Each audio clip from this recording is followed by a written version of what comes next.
music in Castlevania is a very important aspect of the game. In the old 8-bit days, the music was a key feature which everybody really loved.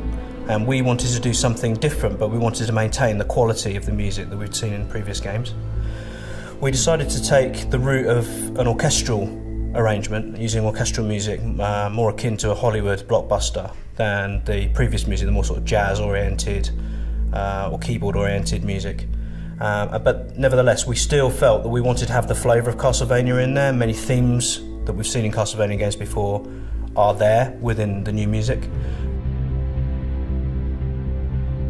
We deliberately chose to have very big orchestras, very big choirs, and this big sound. We wanted to have a big epic sound to convey the story of Gabriel and the story of Dracula.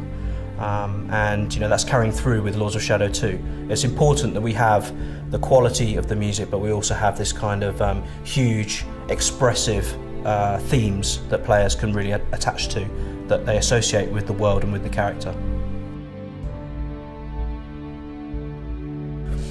So what we do is we often send Oscar storyboards, we send Oscar the game itself, we send him cutscenes, we send him sequences, whole sequences for him to score. We work very closely with him. We think it's very important that he has total access to the game. Without it, I don't think a composer can really get to the heart and soul of a game.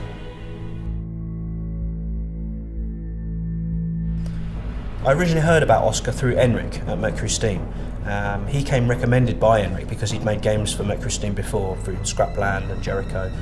We had other composers in mind and we considered other composers, but Oscar really understood what we were trying to do with the story of Dracula. He really understood that this was a kind of tragic and epic tale.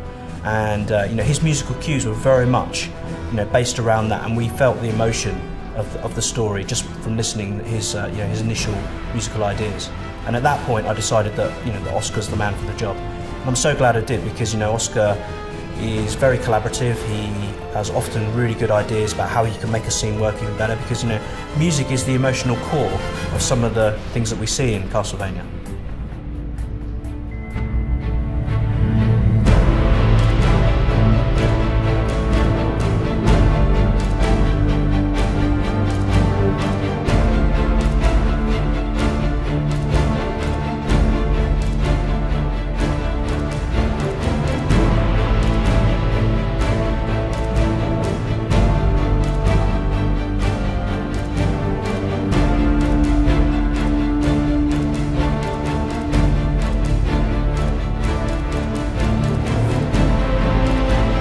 En una película el espectador es pasivo, o sea, se sienta, ve lo que es el principio y el final, y la música se adapta a eso, o sea, se sincroniza la música desde el principio hasta que termina la película.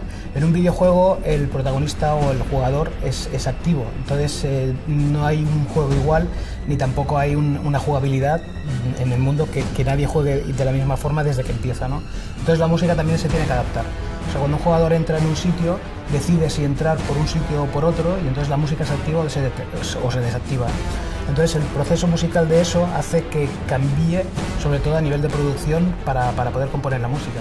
Y otra cosa muy importante es que en las producciones cinematográficas lo que es la música se hace muy rápido porque hay un plazo muy corto de tiempo, y en cambio en un videojuego el proceso es mucho más largo. Estamos hablando de unos 3 años de producción, con la cual puedes probar cosas, puedes arriesgar en experimentar con instrumentos, con gente o con sonoridad, y en cambio en el cine no puedes, ¿no? Y entonces el videojuego es mucho más agradecido desde mi punto de vista.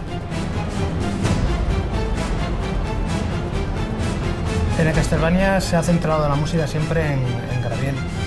Gabriel es un personaje muy poderoso que tiene una fuerza innata, o sea, pero no a nivel físico, sino a nivel de historia, que me permitía crear unas atmósferas y sobre todo unas melodías que se adaptaran a él, sobre todo para demostrar su vida trágica, que hacía todo por amor y por conseguir a Marie.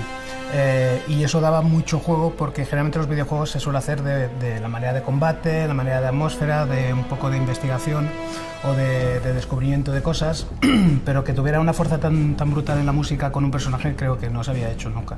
Y por eso yo creo que ha sido una de las fuertes de la banda sonora, y que gracias a ello también ha ganado muchos premios por eso, creo.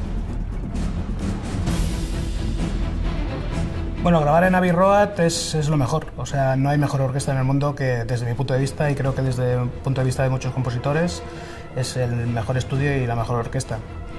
Ha grabado John Williams, Hans Zimmer, Star Wars, El Señor de los Anillos, o sea, grandes proyectos y grandes películas se han hecho aquí, ¿no?